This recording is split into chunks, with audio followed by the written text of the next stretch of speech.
반갑습니다. 여러분의 역사 완성자 유산입니다. 너무너무 반갑습니다. 선생님들 16번째 시간입니다. 오늘은 또 다뤄줘야 될 내용이 만만치 않거든요. 하나씩 한번 살펴봤으면 좋겠고요. 저희 교재로는 132페이지, 133페이지 거기에 나와 있는 거 먼저 가보도록 하겠습니다. 자, 조선 고려 후기에 들어왔었던 이 성리학은요. 성리학적 이념을 바탕으로 해서 어떻게 되었습니까? 조선이라는 나라가 건국이 되었습니다. 그러면서 꾸준히 더 발전하게 되었었고요. 그 발전의 정점에 서 있던 바로 그 두 인물이 있으니 퇴계 이황, 율곡 이이 선생, 이율곡 선생, 이퇴계 선생 이렇게 이제 정리가 될 텐데요. 참고로 이 지폐에는 이퇴계 선생이 1,000원짜리에 이율곡 선생이 5,000원짜리 이렇게 돼 있죠. 뭐 그것은 누가 더 훌륭하다를 나타내는 건 아닙니다. 어쨌든 그렇게 이제 발전해 왔었다라는 거 기억해 두시면 좋을 텐데요. 이황은 10장의 그림으로서 군주를 이제 깨우치게 하려고 했습니다. 그걸 뭐라고 합니까? 성학 10도. 그에 비해서 이인은요. 성학 집요. 아주 집요하게 그 군주대에 있는 군주인 임금의 자질까지 변화시키려는 그런 모습들을 보여줬고요. 그 외에도 뭐 주자서 절요 같은 이제 책도 썼고 이는 그에 비해서 뭐 동호문답 이런 것들도 있었습니다. 참고로 기억해 두시면 될 텐데 좀 특징 중에 하나는 이황이 어디에 영향을 주었었다? 일본 성리학에 영향을 주었었다라는 거. 그의 제자 강항이 임진왜란 때 일본에 가게 되면서 그런 모습들이 있었고요. 상대적으로 이율곡 선생은 어떤 현실 개혁적인 박납의 폐단을 비판했다라든가 10만 양병설이라든가 이런 것들을 주장하는 상대적인 그런 모습을 보여주었었다라는 거. 자, 이렇게 발전했었던 성리학은요. 시간이 지나면서 완전히 교조화돼 버립니다. 절대적인 거의 종교처럼 되어버렸던 것이죠. 그런 것을 비판하면서 등장했었던 게 조선 후기의 우리나라의 양명학, 지행합일을 주장하게 되는 양명학이라든가 실학이라든가 이런 것들이 등장하게 되었던 것입니다. 잘 봐주셨으면 좋겠습니다. 자, 빔 보시도록 하겠습니다. 자, 선생님들이 갖고 계신 교재 133페이지입니다. 자, 13회 19번 문제인데요. 가나 속의 인물에 대한 설명으로 옳은 것인데 진짜 1,000원짜리, 5,000원짜리 이렇게 올려버렸네요. 여기 보시면 여기 이제 1,000원짜리는 누굽니까? 이황, 퇴계 이황. 그 다음에 이 5,000원짜리는 율곡 이 이렇게 이제 봐두시면 되겠죠. 자, 보도록 하겠습니다. 자, 기억은요. 일본 성리학의 영향은 이황이겠죠. 그 다음에 곡물로 쌀을 받는 방안을 제안했던 건 이이겠죠. 그 다음에 성학, 집요, 경몽, 요교를 저술했다. 이이겠죠. 그 다음에 기대승과 사단칠정에 관한 논쟁을 벌였던 건 이황입니다. 그러면 기억과 리을이 이황이니까 2번 이렇게 되겠네요. 이렇게 찾아가시는 문제 되겠습니다. 기억해 두시면 되겠고요. 저희가 뭐 흔히 1,000원짜리, 5,000원짜리 하는데 이렇게 직접 문제가 나오기도 했습니다. 봐주시면 좋겠고요. 자, 한 번 더 보도록 하겠습니다. 거기 밑에 있는 내용이죠. 20회 14번 문제입니다. 다음 글을 쓴 인물에 대한 설명으로 옳은 것은 이렇게 나왔는데요. 제가 엎드려 생각해 보니 처음에 글을 올려 학문을 논한 것들이 전하의 뜻을 감동시키지 못했습니다. 이에 신이 성학을 밝히고 마음을 다스리기 위해 옛 현인들의 가르치는 방법을 그림으로 그리고 설명을 붙여 전하께 올립니다. 라고 하는 딱 여기에 뭐라고 나와 있습니까? 성학 10도 누굽니까? 이황에 대한 내용이겠죠. 한번 찾아보도록 하겠습니다. 1번입니다. 호랑 논쟁을 주도하였었다. 호랑 논쟁은요. 18세기의 노론 내부에서 일어났었던 논쟁입니다. 이황과 이는 전혀 상관없고요. 2번입니다. 선량과 실시를 건의했던 건 누구죠? 중종 때 광조, 조광조에 대한 내용이라고 할 수 있겠고요. 3번입니다. 10만 양병설을 주장한 건 이이가 되겠죠. 4번입니다. 일본 성리학 발전에 영향을 주었던 게 바로 이황 선생이 되겠고요. 5번입니다. 불시잡변을 저술하여 불교의 폐단을 지적했던 건 그렇죠. 조선은 사실상 건국했다고 알려져 있는 정도전에 해당된다고 할 수 있겠죠. 그래서 정답은 4번 되겠고요. 다음 것으로 한번 넘어가 보도록 하겠습니다. 이렇게 성리학이 우리 사회에 어마어마한 영향을 끼치는데 사실은 별다른 사회개혁을 보여주지 못하자 등장했었던 게 뭐가 있었다고요? 학학학, 실학. 실학은 크게 두 개 아닙니까? 중, 농. 농사개혁을 먼저 해야 된다. 토지개혁을 먼저 해야 된다. 중농 있었고요. 아니야. 그것도 중요하지만 사실은 상업개혁이 먼저야. 이렇게 등장했던 사람들이 있었죠. 중농으로는 대표적인 사람이 누가 있습니까? 유형원, 이익, 정약용 같은 인물이 있고요. 중상으로는 누가 있습니까? 뭐 유수원이라든가요. 홍대용이라든가 박지원, 박재가 같은 인물이 여기에 해당된다고 할 수 있겠습니다. 저기 보니까요. 이렇게 나와 있네요. 135페이지 제일 위에 있는 내용입니다. 15회 24번 문제인데요. 다음 책을 저술한 사람들의 공통된 주장으로 옳은 것은 반개수록. 반개가 누구의 호냐면 유형원의 호가 반개입니다. 그러면 반개수록 유형원이 지은 책이고요. 성호사설. 이익의 호가 성호입니다. 그다음에 경세유표. 요거 이제 정약용의 대표적인 책 아닙니까? 그래서 유형원, 이익, 정약용. 이거 중농학파들의 주로 저술책을 놓고 있네요. 기획. 1번입니다. 신분제도의 폐지를 공통적으로 주장했을까요? 중농학파인데요. 중농학파면 적어도 그렇죠. 토지제도 개혁을 주장하지 않았었겠습니까? 화폐유통 장려도 좀 거리가 있어 보고요. 수레와 선박 이용은 뭐 박지원이나 박재가 해당되는 내용이고 5번 청의 선진물물 수용 이건 중상학파들이 주장했었던 내용이겠죠. 정답은 2번 이렇게 이제 가주시면 되겠고요. 자, 다음 문제 보시면요. 가에 들어갈 내용으로 옳은 것이 납니다. 요건 그 인물 문제가 나왔는데요. 봤더니 1731년도에 출생을 했고요. 1765년도에 북경을 방문했네요. 그 다음에 중국 학자들과 교류했었고요. 선교사들과 교류도 했었고요. 여기 이제 핵심 단어가 나왔습니다. 천문 관측 기구인 혼천의를 제작했었고요. 담헌집, 주의 수용 같은 것을 이제 했었다라는 것. 무엇보다 중국 중심의 화이관적 세계관을 비판했었던 인물 바로 누굽니까? 대용 홍대용입니다. 홍대용은요 실제로 저희에게 알려진 것에 비해서는 한계 상당히 많은 인물입니다. 이런 그 주로 천문관측기구라든가 청과의 통상 주장이라든가 중국 중심의 잘못된 세계관이라든가 이런 것들을 비판했었던 대표적인 중상학파 홍대용이 되겠습니다. 자, 홍대용에 대해서 한번 찾아가 보도록 하겠습니다. 1번입니다. 경세유표에서 정전제의 주장이라고 나와 있는데요. 이건 정약용에 대한 주장이 되겠고요. 2번입니다. 의삼문답에서 지전설 주장, 조선 후기 대표적인 지전설 주장했던 인물이 바로 이쪽에 있는 홍대용이 되겠습니다. 정답 2번이 되겠고요. 3번입니다. 발해고에서 발해사의 중요성 강조, 발해고는요. 유득공이라는 인물이 지은 내용입니다. 특히 이 발해고에 의해서 우리는 그전까지 제가 꼬마 때까지는 그렇게 배웠었거든요. 삼국시대 다음이 통일신라 시대 이렇게 이제 배웠었는데요. 오히려 그렇게 하는 게 아니다. 왜? 당시에 통일신라만 있는 게 아니라 북쪽에 우리 민족의 역사인 발해가 있지 않았냐. 그래서 그 시대를 뭐라고 해야 된다? 남북국 시대라고 해야 된다라고 주장하게 되면서 지금은 사실상 교과서의 대부분 다 서술이 남북국 시대 이렇게 이제 돼 있는데요. 그 가장 큰 역할을 했던 게 바로 이 유득공의 발해고라는 책에서 시작되었던 것이고요. 4번입니다. 성호사설에서 영업 전에 매매를 금지를 했었다. 요거는 뭐죠? 이익에 대한 내용이고요. 5번입니다. 북학의에서 소비를 강조했다. 소비를 강조했던 건 상당히 중요한데요. 마치 이 우리의 우물을 비교해가면서 우물은 안 먹으면 오히려 문제가 있다. 그전 조선 전기 때 가면 해도 막 절약, 검약 이런 게 중요했었잖아요. 그러지 않고 우리가 써야지 또 그거에 대한 산업이 더 나올 수 있다라고 주장했었던 박재가의 주장 내용입니다. 그래서 정답은 2번 이렇게 이제 찾아가 주시면 되겠고요. 한 문제 더 보도록 할게요. 19회 23번입니다. 거기 제일 밑에 있는 내용이죠. 자, 밑줄 그은 기억에 해당하는 내용으로 옳은 것은 이렇게 나왔는데요. 성호문화재에서 나왔습니다. 프로그램 봤더니 성호 이익의 개혁 사상을 계승했었고요. 이렇게 나와 있습니다. 그럼 기억에 나와 있는 거 성호 이익의 개혁 사상 어떤 것들이 있는지 한번 보도록 하겠습니다. 1번입니다. 불교 개혁을 위한 신앙결사?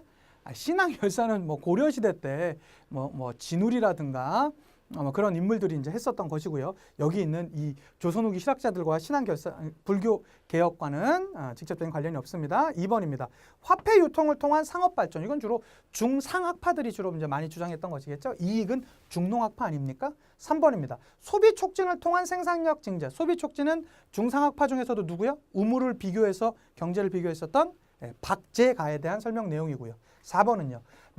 매매 금지된 영업전을 설정한 한전론 이렇게 주장했던 게 바로 이게 누굽니까?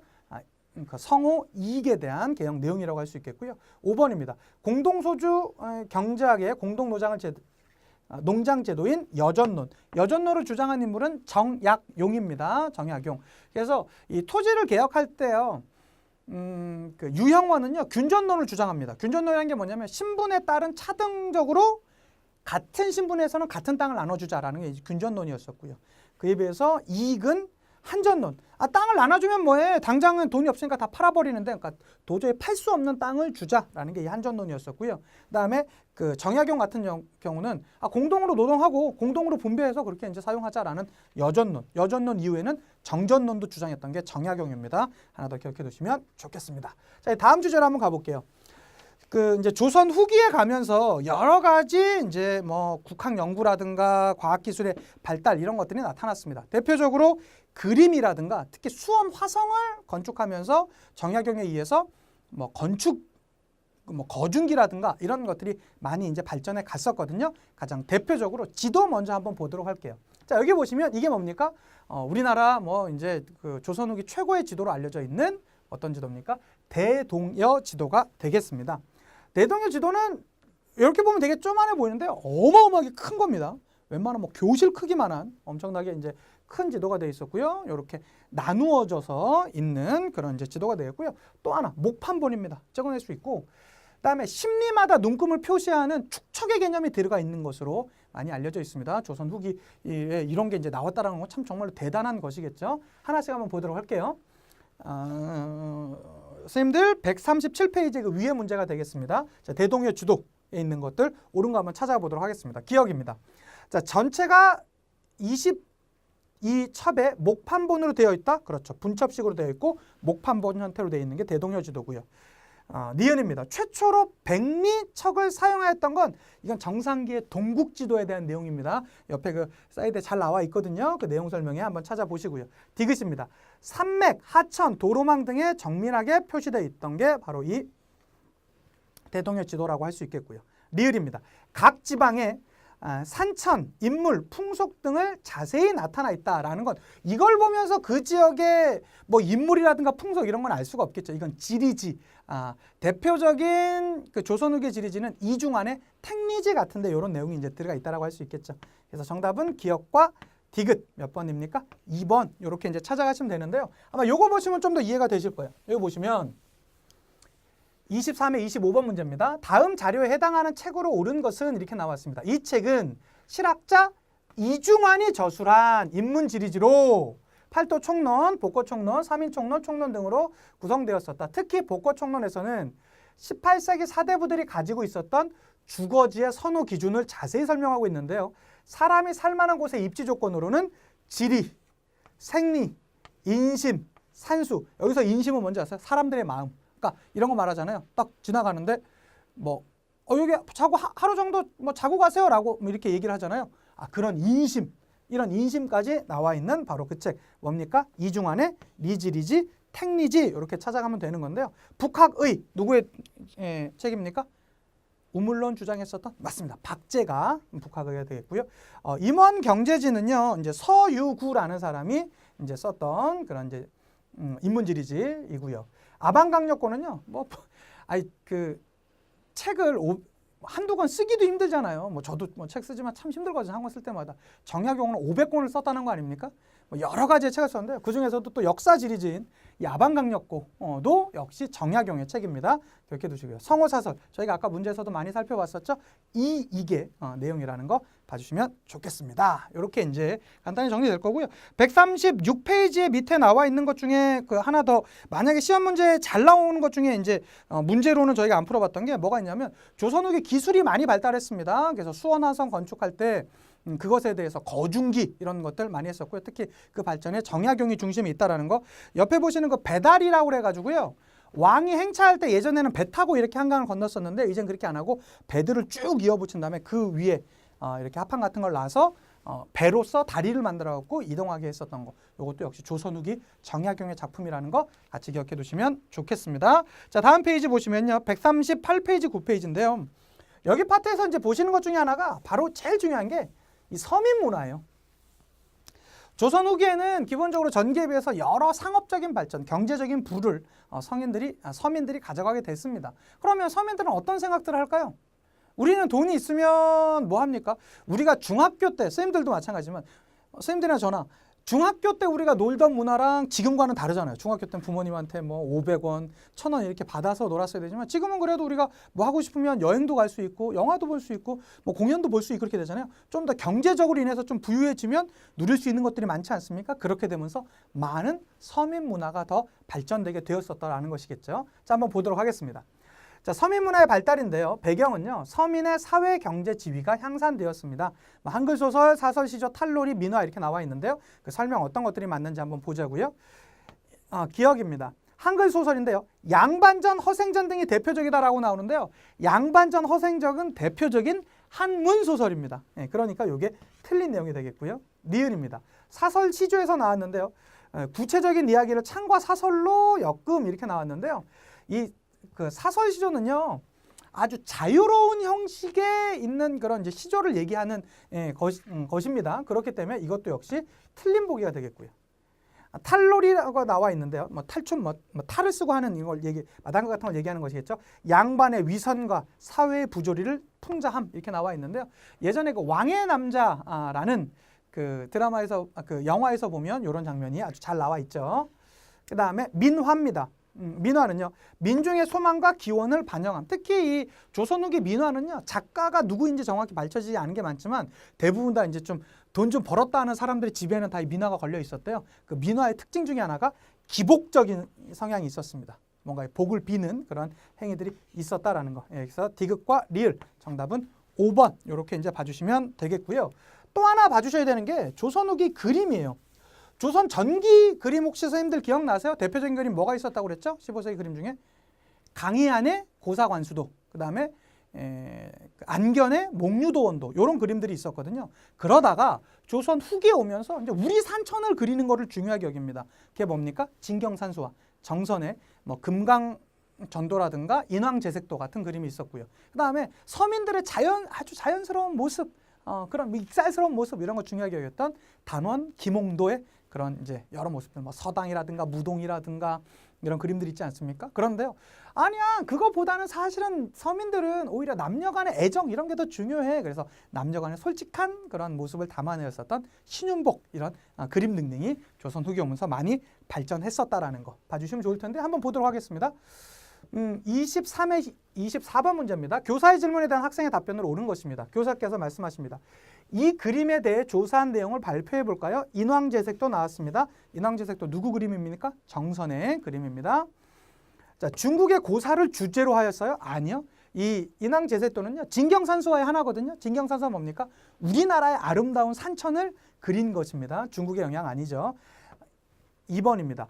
조선 전기에 그려진 작품 아닙니다. 조선 후기의 대표적인 작품이 되겠고요. 3번입니다. 안평대군의 꿈을 그린 것이에요. 이게 뭐죠? 목류도원도에 대한 설명이죠. 4번입니다. 풍요와 다산의 염원이 담겨 있어요 라고 하는데요. 풍요와 다산은 보통 이제 뭐 예전에 그거 뭐 하면서 뭐 이렇게 여성들의 가슴이나 엉덩이 이런 것들을 아주 과도하게 그리면서 이렇게 한 것이죠. 뭐 이것에 대해서는 전혀 그것이 알려져 있지 않습니다. 5번입니다. 우리나라의 산천을 사실적으로 표현한 게 바로 이 진경산수화 대표적인 작품 인왕제색도가 되겠죠. 정답 5번 이렇게 이제 봐두시면 되겠고요. 오늘의 마지막 문제 한번 가보도록 하겠습니다. 14회 31번입니다. 보시면요. 다음 자료에서 설명하는 건축물로 옳은 것을 보기에서 고른 것은 이렇게 나와 있는데요. 조선 후기에 등장했던 그런 건축물을 찾으라는 것인데요. 대표적으로 한번 보도록 하겠습니다. 기억, 봉정사 극락전. 이거는 우리나라에 남아있는 목조 건축물 중엔 제일 오래된 게 봉정사 극락전입니다. 고려시대 때 주심포 양식으로 만들어진 걸로 나와 있고요. 또 하나, 예산에 가면 수덕사 대웅전이라는 게 있는데요. 이것도 거의 동시대입니다. 봉정사보다 조금 더 뒤에 만들어진 것이고요. 고려시대 주심포 양식물 중에 목조 건축물 중에 남아있는 게 주요적인 게 3개가 있거든요. 봉정사 극락전, 수덕사 대웅전, 그 다음에 부석사 무량수전 이렇게 이제 3개가 있습니다. 그래서 그거 기억해 두시고 다 고려 때 거고요. 자, 화엄사 각한전은 조선 거, 그 다음에 법주사 팔상정도 역시 조선 후기에 등장했었다. 그래서 정답은 5번 보시면 될 텐데요. 138페이지에 보시면 거기에 있는 자료나 이런 것들 자세하게 잘 나와 있거든요. 이거 말고도 조선 후기에 건축물이 나온다라면 대표적인 게 무엇보다 여기 18세기에 만들어졌던 수원 화성 정조의 그런 이제 모습이 깃들어져 있는 것이겠죠. 그리고 나서 흥선대원군 시기에 이제 복권되었었던 19세기의 경복궁 이런 것까지 같이 연결해서 봐주시면 완벽하게 정리가 되시지 않을까 싶습니다. 오늘 이렇게 이제 살펴보면서 조선시대가 다 끝났습니다. 이제는 개항기 우리 이제 근현대사 파트로 갈 테니까요. 더 흥미진진한 이야기 많이 있거든요. 예습 간단하게 해주시는 거 복습하시는 거 잊지 않고 따라와 주시면 감사하겠습니다. 수고 많으셨고요. 다음 강의에 찾아뵙도록 하겠습니다. 인사드리고 마칠게요. 역사가 완성되는 그날까지 완